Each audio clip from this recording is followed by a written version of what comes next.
இந்த காலையில் உங்கள் யாவருக்கும் வாழ்த்துதலையும் என் தேவனுக்கு நான் மகிமை செலுத்திக் கொள்ளுகிறேன்.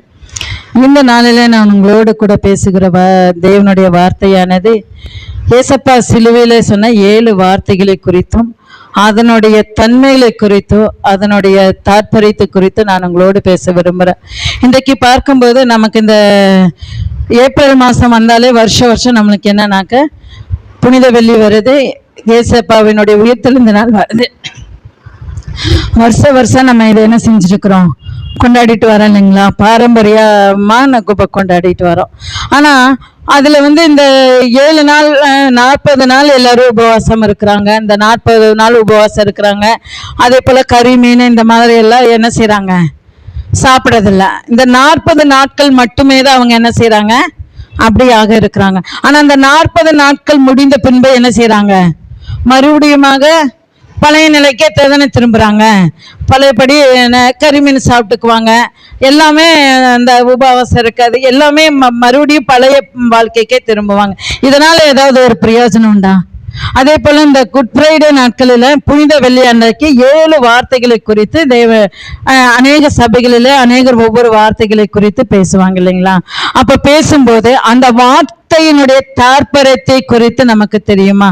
அந்த பேசுகிற இன்னைக்கு இந்த போன வாரத்துக்கு முந்தின வாரம் புனித வெள்ளி கொண்டாடினோம், ஏசப்பாவுடைய உயிர்த்தெழுதனால கொண்டாடினோம். அதுல அநேக சபைகளிலே 7 வார்த்தைகளை ஒவ்வொருத்தரும் பேசினாங்க. ஆனா அந்த 7 வார்த்தைகள் யார் என்னென்ன வார்த்தைகளில் பேசினார்களோ அந்த வார்த்தையினுடைய அடிப்படை காரியங்கள் அவர்கள் நம்ம பேசுகிறவர்கள் வாழ்க்கையில காணப்படுகிறது என்றால் நிச்சயமா இல்லை இல்லைங்களா? இந்த வருஷம் பேசுறோம், அந்த பேசி அந்த சபையை விட்டு வெளிவந்ததுமே என்ன செய்யறோம், அந்த வார்த்தைகளை நம்ம மறந்து போனவர்களாக திரும்பமாக நம்ம சுயமாத்தான் நம்ம என்ன செஞ்சுட்டு இருக்கிறோம், நடந்துட்டு இருக்கிறோம்னு சொல்லி பார்க்கிறோம். அப்ப இங்க ஏசப்பா இயேசு கிறிஸ்து என்ன செய்யறாருனாக்க சிலுவையில அந்த 7 வார்த்தைகளை சொல்றாரு. அவர் அதன்படி வாழ்ந்தார் இல்லைங்களா?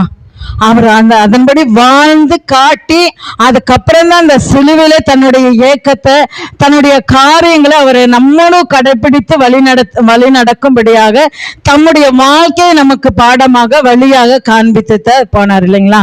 அந்த 7 வார்த்தைகளை சிலுவையில இயேசு கிறிஸ்து சொல்லும் போதே அதுல ஒவ்வொரு வார்த்தைகளையும் என்ன செஞ்சாரு, ஏசப்பா மனுஷனாகத்தான் இந்த பூமியில வந்தாருங்க, மனுஷனாகத்தான் வாழ்ந்தாரு, மனுஷனாகத்தான் மரித்தாரு, ஆனால் தேவனாக என்ன செஞ்சாரு, உயிர் தெளிஞ்சாருன்னு சொல்லி பார்க்கிறோம். அப்போ இந்த காரியங்களை பார்க்கிற வேளையில இந்த 7 காரியங்களை குறித்து நம்ம பார்க்கும்போது அதுக்கு 7 தன்மைகளே அந்த வார்த்தையில காணப்படுது. நான் அந்த 7 வார்த்தைகளுடைய தன்மைகளை நான் இங்க வாசிக்கிறேன். முதலாவது வார்த்தை மன்னிப்பின் வார்த்தை, 2வது வார்த்தை ரட்சிப்பின் வார்த்தை, 3வது கருணையின் வார்த்தை, 4வது ஏக்கத்தின் வார்த்தை, 5வது தப்பிப்பின் வார்த்தை, 6வது வெற்றியின் வார்த்தை, 7வது ஒப்புவித்தலின் வார்த்தைன்னு சொல்லி பார்க்கிறோம். இங்க பார்க்கும்போது மன்னிப்பின் வார்த்தை முதலாவது வார்த்தையே என்னது, மன்னிப்பின் வார்த்தை. இந்த மன்னிப்பு ஏசப்பா முத சொன்ன வார்த்தை, பிதாவே இவர்களை மன்னிங்க, இவங்க செய்வது இன்னதென்று அறியாது இருக்கிறாங்கன்னு சொல்லி லூக்கா 23:31 வசனத்துல நம்ம வாசிக்கிறோம் இல்லைங்களா? ஆனா இயேசு கிறிஸ்து அப்படி மன்னிச்சு வாழ்ந்தாராங்க? மற்றவங்களை மன்னிச்சு தானே வாழ்ந்தாரு. அவர் மனுஷனா பிறந்தாரு, மனுஷரா வாழ்ந்த காலங்களிலே அவர் எத்தனை பேருங்களை மன்னிச்சிருக்கிறாரு. மன்னிக்கிறது என்பது ஒரு மனுஷனை மன்னிக்க வேண்டும்னா அவன் மேல என்ன செய்யணும், பூர்ண அன்பு இருக்கணும் இல்லைங்களா? ஒரு மனுஷனுக்கு பூர்ண அன்பு இருந்தா தான் நம்ம மற்றவங்களை என்ன செய்யும், மன்னிக்க முடியும். அதுலயும் இந்த நம்ம பார்க்கிற வேலை இது சராசரி மனிதனுடைய வாழ்க்கையில நடக்கிற காரியங்கள். இந்த அன்பு தான் எல்லாவற்றிற்கும் மூல காரணம், அன்பு. இங்க நம்ம உலகத்துல பார்க்கும்போது அதுக்கு ஒரு குறிப்பிட்ட ஒரு சொல்ல போனா ஒரு மரத்தை நம்ம உதாரணமா சொல்லிக்கிறோம். மரங்கிறது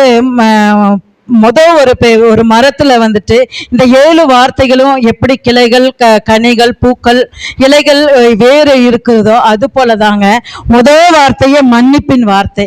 இந்த மன்னிப்பு தான் நம்ம என்ன செய்யுது மரம். இந்த மன்னிப்புக்கு முதல் அஸ்திவாரமே அன்பு தாங்க. இந்த அன்பு என்பது தான் ஒரு மரத்துக்கு உதாரணமா சொல்ல போனா, அந்த மரத்துல அநேக கனிகள், அநேக அவயவங்களா இருக்கிறது போல இந்த அன்பு என்ற அந்த அன்பு என்ற வார்த்தையில இருந்துதான் இந்த மன்னிப்பு, ரட்சிப்பு, கருணை, ஏக்க, தவிப்பு, வெற்றி, ஒப்புவித்தல்னு சொல்லி இந்த காரியங்கள் எல்லாம் அப்படியே நடக்குதுன்னு சொல்லி பார்க்கிறோம். இப்போ ஏசப்பா யார மன்னிச்சாரு? அவருடைய வாழ்க்கையில அவர் மனிதனாய் வாழ்ந்த காலத்துல அவர் சராசரி ஒவ்வொரு மனிதனுக்குரிய எல்லா காரியங்களும் அவருக்குள்ள இருந்துச்சு இல்லைங்களா? பிதாவினுடைய மகிமை இறக்கி வச்சுட்டு தான் மனிதனா தான் இந்த பூமிக்கு வந்தாரு. அப்போ அவருக்குள்ள எல்லா சராசரி மனிதனுடைய காரியங்களும் இருந்துச்சு. கோபம் எல்லாமே இருந்திருக்கும் இல்லைங்களா? ஆனா அவர் என்ன செஞ்சாரு? மன்னிக்கிற குணமுடையவராய் இருந்தாருன்னு சொல்லி பார்க்கிறோம். இன்னைக்கு அந்த மன்னிப்பை இயேசு கிறிஸ்து யாரையெல்லாம் மன்னிச்சாரு? இன்னைக்கு நம்ம வாழ்க்கையில நம்ம யாரையெல்லாம் மன்னிச்சிருக்கிறோம் இல்லைங்களா? மன்னிப்பு என்பது மனப்பூர்வமாய் மன்னிக்கிறது மன்னிப்பு இல்லைங்களா? மனப்பூர்வமா ஒரு மனுஷனை மன்னிக்கணும். மன்னிச்சுட்டேன்னு சொல்லிட்டு அவங்களுடைய குற்றங்கள், குறைகள் நமக்குள்ளே வைச்சுட்டு அதை நம்ம அதை நிமித்தம் அவர்களை பகைக்குவோமே, ஆனால் அதனால மன்னிச்சு எந்தவுடைய பிரயோஜனம் இல்லைங்க. இயேசு கிறிஸ்து பார்க்கும்போது முதலாவது யாரை மன்னிச்சாருன்னு சொல்லி நம்ம பார்ப்போமா? முதலாவது யாரை மன்னிச்சாருங்க? இயேசு கிறிஸ்து விபச்சாரத்துல கையும் களவுமா பிடிப்பட்ட ஒரு ஸ்திரீயை ஆண்டவர் என்ன செஞ்சாரு? மன்னிச்சாரு இல்லைங்களா? அப்போ அவர் என்ன சொல்றாருனாக்க, அநேகர் அந்த விபச்சாரத்துல கையும் களவு பிடிக்கப்பட்ட அந்த பெண்ணை கொண்டு நிறுத்துறாங்க. அந்த கால பிரமாணத்தின்படி என்ன செய்யணும்? அவங்க கல்லெறிஞ்சு கொல்லப்படணும்னு. ஆனா இயேசு கிறிஸ்து சொல்றாரு, யார் குற்றம் செய்யலையோ அவங்க முதலாவது கல்லெறிங்கன்னு. ஆனா யாருமே எரியல இல்லைங்களா? ஏசப்பா குற்றம் இல்லாதவர், அவர் எரிஞ்சிருக்கலாம், அவரும் எரிக்கல. அவர் ஏன்னா அவர் மன்னிக்கிற குணமுடையவர், அவர் அன்பு, பாவிகளை நேசிக்கிறவர். அவர் கிறிஸ்து இயேசு பாவிகளை நேசித்து அவர்களை நல்வழிப்படுத்துவதற்காக, அவர்களை மன்னித்து அவர்களை சீர்படுத்துவதற்காக தான் இந்த பூமிக்கு வந்தார்னு சொல்லி பார்க்கிறோம். அப்போ இயேசு கிறிஸ்து அந்த விபச்சார ஸ்திரியை மன்னித்து விட்டு அவர் என்ன சொன்னாரு? இனி போ, நீ பாவம் செய்யாதுன்னு சொல்லி. அப்போ பரிபூர்ணமா அவர் மன்னிச்சிட்டாரு இல்லைங்களா? அதே ஸ்ரீ என்ன செய்யறாரு? சீசர்கள் வீட்டுல அவங்களுக்கு அமர்ந்திருக்க போது பரிமள தைலத்தை கொண்டு என்ன செய்யறாங்க? அவங்க இயேசு கிறிஸ்துவனுடைய பாதத்தை தன்னுடைய கண்ணீரினால கழுவி தன்னுடைய கூந்தலினால் துடைத்து அந்த பரிமள தைலத்தை வார்க்கிறாங்க இல்லைங்களா? அப்ப அந்த இடத்துல வரும்போது இயேசு கிறிஸ்து அவங்க செஞ்சத பாவத்தை நினைவு கூர்ந்தாரா? இல்ல. அவர் என்ன செய்யறாருனாக்க, இந்த சீசர்கள் கூட சொல்றாங்களே, சீசர்கள் கூட என்ன சொல்றாங்கன்னா, இதை விற்று தரித்திற்கு கொடுக்கலாமேன்னு சொல்றாரு. ஆனா அந்த இடத்துல இயேசு என்ன சொல்றாருனாக்க, தரித்திரம் எப்போதும் உங்களிடத்துல இருக்கிறாரு, நாங்க உங்களிடத்துல இருக்க மாட்டேன் அப்படின்னு சொல்லி. அப்போ இது சராசரி மனிதனுடைய வாழ்க்கையில காணப்படுகிற ஒவ்வொரு காரியங்கள். அப்ப அந்த விபச்சார ஸ்திரியை குறித்து மறுபடியும் தேவன் அந்த குற்றங்களை நினைத்து பார்க்கவில்லைங்க. அவர் மன்னித்ததே தான். மன்னிச்சிட்டோம்னா, மனப்பூர்வமா மன்னிச்சிட்டோம்னாக்க, அவங்கள குற்றங்களை நம்ம வாழ்க்கையில என்ன செய்யக்கூடாது? நினைத்து பார்க்க கூடாதுன்னு சொல்லி பார்க்கிறோம். இன்னைக்கு இப்ப வேதத்துல மத்தேயு 5ஆம் அதிகாரத்துல பார்க்கும்போது, சமாதானம் பண்ணுங்கிறவர்கள் பாக்கியவான்கள், அவர்கள் தேவனுடைய புத்திரர் எனப்படுவார்னு சொல்லி பார்க்கிறோம். இன்னைக்கு நம்ம மன்னிச்சுட்டோம்னு சொல்றோம், அவங்களோட சமாதானமா இருக்கிறோமா? வேதம் சொல்லுகிறது, யாவரோடு கூடுமானவரையும் சமாதானமா இருங்கன்னு சொல்லி வேதம் சொல்லுகிறது. அப்ப கூடுமானவரை நம்ம சமாதானமா இருக்கிறோமா? நாம சோதித்து பார்ப்போமா? ஒரு விஷயம், ஒரே ஒரு நிமிஷம் நாமே நிதானித்து பார்ப்போமா? நம்ம எல்லாரோட சமாதானமா இருக்கிறோமா?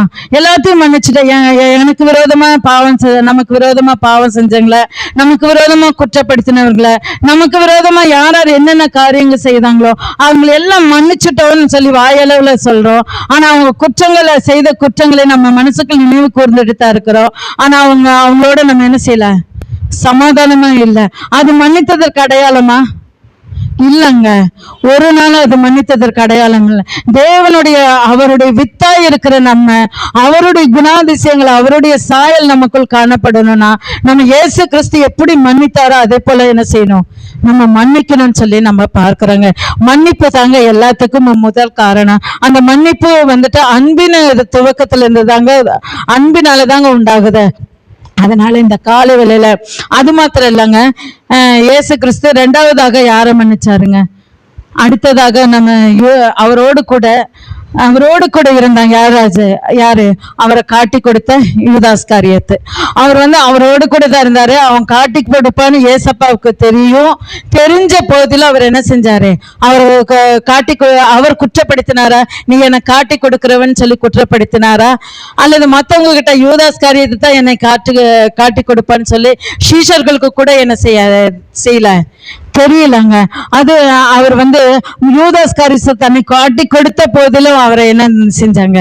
நேசித்தாருங்க. அந்த நேசிப்பு இன்னைக்கு நமக்குள்ள காணப்படுகிறதா? நம்ம ஒருத்தர் ஒரு காரியம் சொல்லிட்டாங்கனாக்க, நம்ம ஒருத்தர் குற்றப்படுத்திட்டாங்கன்னா நம்ம அவங்களை எவ்வளவு கேவலப்படுத்துறோம், அவங்கள நம்ம எவ்வளவு துன்பப்படுத்துறோம், அவங்களை வார்த்தையால எவ்வளவு வேதனைப்படுத்துறோம் இல்லைங்களா? அந்த ஒரு சூழ்நிலைகள் நம்ம மற்றவங்களிடத்துல அவங்கள பத்தி குறை சொல்லி கொண்டு குற்றப்படுத்தி கொண்டு அவங்க செய்த தவறுகளை நம்ம என்ன செய்யறோம்? மற்றவங்களிடத்துல சுட்டி காட்டி சொல்றவங்களா காணப்படுகிறோம். அப்படிப்பட்ட நிலைகள் இருக்குமே. ஆனால் நம்ம உண்மையான கிறிஸ்தவ பிள்ளைகளா? இல்லைங்க. ஒரு நாளும் நம்ம கிறிஸ்தவ பிள்ளைகளா இருக்கவே முடியாதுங்க. நம்ம வார்த்தைகளை, தேவனுடைய வார்த்தைகளை உச்சரிக்கிற நம்ம, தேவனுடைய வார்த்தையை பிள்ளை என்று சொல்லிக்கொள்கிற நம்ம, தேவ வார்த்தையின்படி தேவ சாயலாய் நடந்தால் மாத்திரம்தான் அவருடைய பிள்ளையாய் இருக்க முடியுங்க. அது போல இயேசு கிறிஸ்து எப்படி தன்னை காட்டி கொடுத்த யூதாஸ் காரியத்தை மன்னித்து சிநேகிதனே என்று அழைத்தாரே, அதே போல இந்த நாட்களில் நம்ம என்ன செய்யணும்? நம்ம யாரு நமக்கு விரோதமா எழும்பினாலும் சரி, நமக்கு துரோகம் செய்யறவங்க நம்ம கூடவே இருந்து நமக்கு தெரிஞ்சாலோ அவங்களை திருந்துவதற்கு நம்ம என்ன செய்யணும்? தேவ சமூகத்துல ஒப்பு கொடுத்து ஜெபிக்கணுமே தவிர அவங்களை குறித்து நம்ம என்ன செய்யக்கூடாது? மற்றவர்களிடத்தில் பேசவே கூடாது. ஒருத்தருடைய குறைகளை ஒரு இடத்துல என்ன சொல்லக்கூடாது? சொல்லவே கூடாதுங்க. அப்படியா சொல்லுவோம், மன்னிக்கிற குணம் நமக்குள்ள இல்லைன்னு தாங்க அர்த்தம்.